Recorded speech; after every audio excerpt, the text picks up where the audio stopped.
সংবাদ সবাইকে স্বাগত জানাচ্ছি। আমি ফিরোজ তোহা। শুরুতেই সংবাদ শিরোনাম জানিয়ে দেব এই মুহূর্তে হাতে পাওয়া সর্বশেষ গুরুত্বপূর্ণ আপডেট বাংলা সংবাদ। শুরুতেই থাকছে সামাজিক যোগাযোগ মাধ্যমে উস্কানিমূলক মন্তব্য ও বিদ্বেষ ছড়ানোর অভিযোগে 2 পুলিশ সদস্যকে গ্রেপ্তার করা হয়েছে।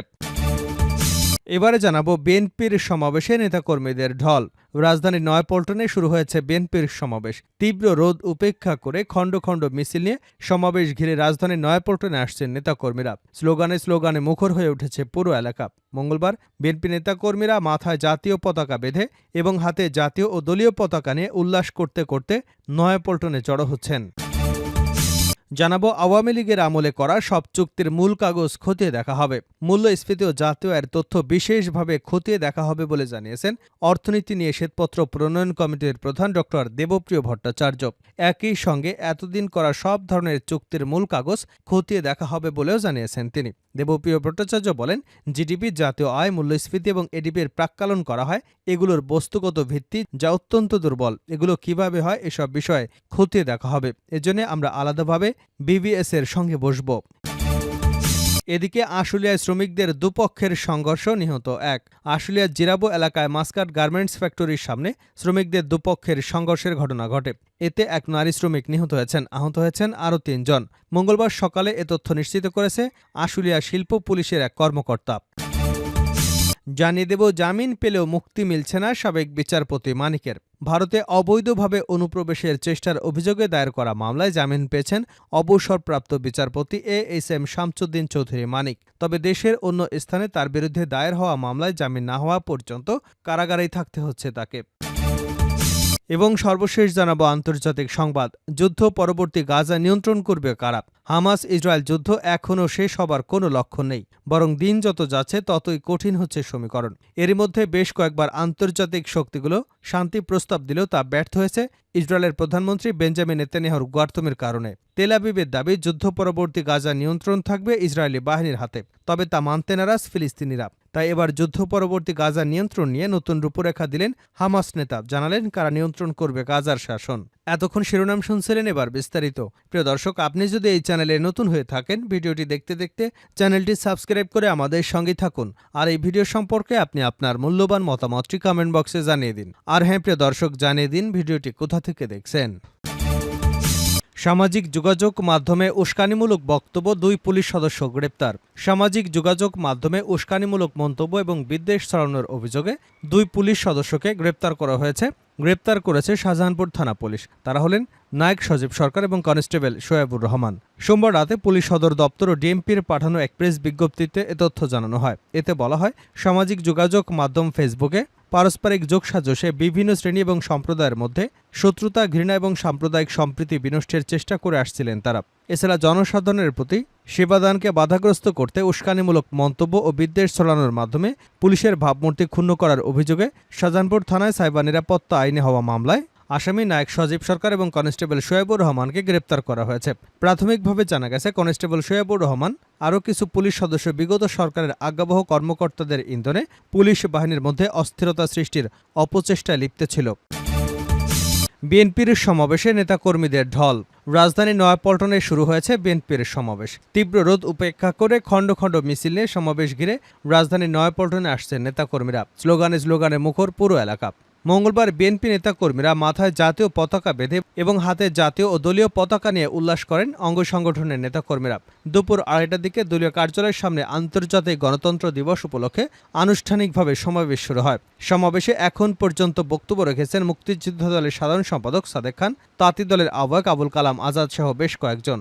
আজকের সমাবেশে প্রধান অতিথি হিসেবে বিএনপির ভারপ্রাপ্ত চেয়ারম্যান তারেক রহমান ভার্চুয়ালি বক্তব্য দেবেন। দুপুর 2টায় কর্মসূচি শুরু হওয়ার কথা থাকলেও 12টার পর থেকেই ছোট ছোট মিছিলে নয়াপল্টনে আসতে শুরু করে নেতাকর্মীরা।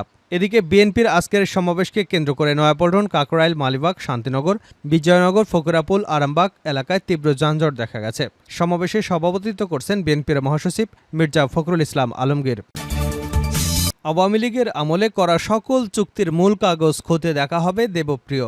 মূল্যস্ফীতি এবং জাতীয় আয়ের তথ্য বিশেষভাবে খতিয়ে দেখা হবে বলে জানিয়েছেন অর্থনীতি নিয়ে শ্বেতপত্র প্রণয়নকারী কমিটির প্রধান ডক্টর দেবপ্রিয় ভট্টাচার্য। একই সঙ্গে এতদিন করা সব ধরনের চুক্তির মূল কাগজ খতিয়ে দেখা হবে বলেও জানিয়েছেন তিনি। দেবপ্রিয় ভট্টাচার্য বলেন, জিডিপি, জাতীয় আয়, মূল্যস্ফীতি এবং এডিবির প্রাক্কলন করা হয় এগুলোর বস্তুগত ভিত্তিতে, যা অত্যন্ত দুর্বল। এগুলো কিভাবে হয় এসব বিষয়ে খতিয়ে দেখা হবে। এর জন্য আমরা আলাদাভাবে মঙ্গলবার 17 সেপ্টেম্বর রাজধানীর শেরেবাংলা নগরে পরিকল্পনা কমিশনের নাজিয়া সালমা সম্মেলন কক্ষে বিভিন্ন সংস্থার সঙ্গে বৈঠক শেষে একথা বলেন তিনি। বৈঠকে সরকারের তথ্য তৈরি, পরিবেশ এবং প্রাক্কলন যারা করেন এমন 24টি সংস্থার প্রতিনিধিরা অংশগ্রহণ করেন। এ সময় শ্বেতপত্র প্রণয়ন কমিটির সদস্য ডক্টর মুস্তাফিজুর রহমান, ডক্টর সেলিম রাহান সহ অন্যান্যরা উপস্থিত ছিলেন। ডক্টর দেবপ্রিয় বলেন, রাজনৈতিক চাপে সরকারি কর্মকর্তারা সঠিক তথ্য দিতে অসহায় ছিলেন, পারতেন না। ফলে যারা বাধ্য হয়েই যে কোনো সরকারি প্রাক্কলন করতেন, যারা ভয় বা চাপে এতদিন সঠিক তথ্য দিতে পারেননি, তাদের বলা হয়েছে এখন সময় এসেছে সেই সুযোগ কাজে লাগান। তিনি আরও বলেন, সব ধরনের চুক্তি, জ্বালানি, বিভিন্ন বিষয় যেসব চুক্তি হয়েছে সেগুলোর মূল চুক্তির কাগজ চাওয়া হবে এবং তা খতিয়ে দেখা হবে। এক প্রশ্নের উত্তরে শ্বেতপত্র প্রণয়ন কমিটির প্রধান বলেন, আমাদের তৃতীয় সভা হবে, আমরা তথ্যউপাত্ত পেয়েছি, এখন লেখার কাজ কিভাবে শুরু হবে সেটি নিয়ে আলোচনা হবে। আমরা যে উন্মুক্ত তথ্যউপাত্ত চেয়েছিলাম এতে ব্যাপক সাড়া পড়েছে। আমরা দ্রুত ঢাকার বাইরে টাউন হল বৈঠক করব। আমরা কি পেয়েছি এবং সেই ভেতরের তথ্য এখন বলার সময় নয়, সময় আসলে সব বলা হবে। আশুলিয়ায় শ্রমিকদের দুপক্ষের সংঘর্ষ, নিহত এক। আশুলিয়া জিরাবো এলাকায় মাস্কট গার্মেন্টস ফ্যাক্টরির সামনে শ্রমিকদের দুপক্ষের সংঘর্ষের ঘটনা ঘটেছে। এতে এক নারী শ্রমিক নিহত হয়েছেন, আহত হয়েছেন আরও 3 জন। মঙ্গলবার সকালে এ তথ্য নিশ্চিত করেছেন আশুলিয়ার শিল্প পুলিশের এক কর্মকর্তা। তিনি বলেন, সকালে শ্রমিকরা কাজ করতে এসে দেখেন মেরামতের জন্য কারখানা বন্ধ রাখা হয়েছে। এতে তাদের মধ্যে উত্তেজনা ছড়িয়ে পড়ে। তিনি আরও বলেন, মাস্কট গার্মেন্টসের কারখানার পাশে আরও 2টি কারখানা আছে। 2 কারখানার শ্রমিকদের সঙ্গে গার্মেন্টসের শ্রমিকদের সংঘর্ষ লেগে যায়। এতে এক নারী শ্রমিক গুরুতর আহত হন। হাসপাতালে নেওয়ার পথে তিনি মারা যান। এতে রোকেয়া বেগম নামের এক নারী শ্রমিক গুরুতর আহত হন। হাসপাতালে নেওয়ার পরে তিনি মারা যান। নিহত রোকেয়া বেগম কারখানাটির সেলাই মেশিন অপারেটর ছিলেন। শেষ করছে আন্তর্জাতিক সংবাদ দিয়ে, যুদ্ধ পরবর্তী গাজা নিয়ন্ত্রণ করবে যারা। হামাস ইসরায়েল যুদ্ধ এখনও শেষ হবার কোনো লক্ষণ নেই, বরং দিন যত যাচ্ছে ততই কঠিন হচ্ছে সমীকরণ।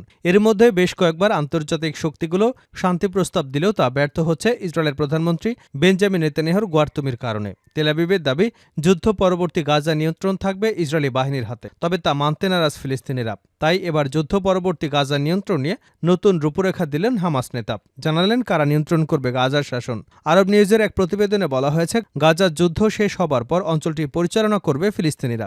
এক্ষেত্রে যৌথ ফিলিস্তিনি শাসন চালানো হবে বলেও জানিয়েছেন হামাসের শীর্ষ নেতা ওসমান হামদান। তিনি জানান, যুদ্ধ শেষ হবার পরের দিনটি অবশ্যই ফিলিস্তিনিদের এবং দিনটি ফিলিস্তিনিদের দিন। হামাস নেতা জানান, গাজায় 11 মাসেরও বেশি সময় ধরে চলা যুদ্ধে ক্ষয়ক্ষতির পরও হামাসের কাছে ইসরায়েলের বিরুদ্ধে লড়াই চালিয়ে যাবার যথেষ্ট সম্পদ রয়েছে। এর আগে গত মে মাসে ইসরায়েলি প্রধানমন্ত্রী বেঞ্জামিন নেতানিয়াহু গাজার জন্য একটি যুদ্ধ পরবর্তী পরিকল্পনা অনলাইনে প্রকাশ করেন। এতে তিনি দাবি করেন, এই পরিকল্পনা বাস্তবায়িত হলে ফিলিস্তিনিরা অতুলনীয় সমৃদ্ধি উপভোগ করবে।